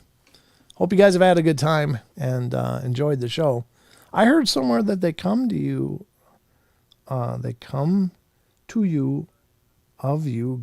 If you go and respectfully put your thoughts onto it, they will hear you. Are we talking about Bigfoot? Maybe. Those sawdust piles loaded with grubs. Yeah, you're probably right, John. I mean, I wonder how that big sawdust pile got there. Maybe it was some logging operation just dumped it there or whatever. Yeah, that's crazy. I suppose there's certainly Glades creatures talking about kind of like mind speak or telepathy. And there's certainly a lot of accounts out there of people claiming they're, hearing thoughts in their mind that were very different from our own, self-talk and our, mental self-talk. It's just a very powerful thing, and they can tell it's coming from these things. So I think it's possible. You're welcome, Maggie. Your intentions are translated as an ultraviolet spectrum. That's interesting. I think there's probably more to the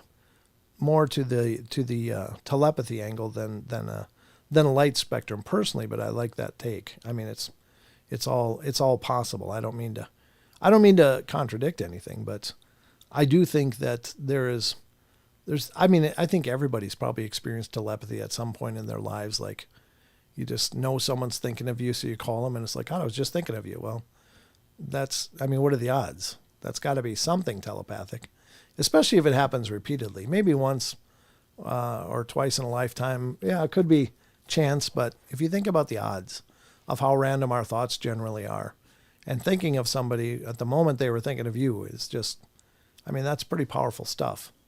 Or just knowing what somebody's going to say before they even open their mouth. It's like, how did I know that? So I think we absolutely have telepathic abilities, but we are just so ungrounded in ourselves that we have these wild mental processes that have never been really refined or honed. And that's why I think things like meditation and stuff like that is important. Not that I practice it, but I think it's important. I always, I probably should, honestly. I often think about maybe I should meditate, but I just very rarely do. I think I meditate in my own way a lot of times, but it's not sitting down, Om Mani Padme Hum, I don't do stuff like that, but I do sometimes burn candles and watch the flame and just relax into it, or, light incense and just listen to music and close my eyes and think, just let my mind drift and release. So I guess that's meditation in a manner of speaking, but I'm not a real devoted practitioner of meditation. And I imagine if I was, maybe a lot of doors would open that I've been, having questions about, but it's just self-discipline, It's all about self-discipline. So I call stuff a lucky guess. I just call stuff a lucky guess. Well, it could be. There's the idea that, that maybe we're all connected. And so it makes sense.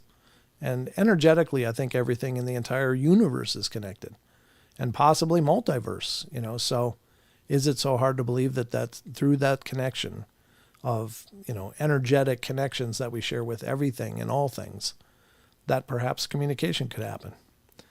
Glades creature says it happens in maybe different ways sometimes. Yep. Very true. Like the dogs that can sniff our illness. Yeah. Yeah. And I think there's something to that our bodies do communicate in smell, that maladies can have a specific smell if a dog is trained to smell it. it'll find it. With many people having cancer, there's apparently dogs that can smell whether they have cancer or not, and that's can be a detection tool. It's a lot cheaper than a CAT scan or an MRI.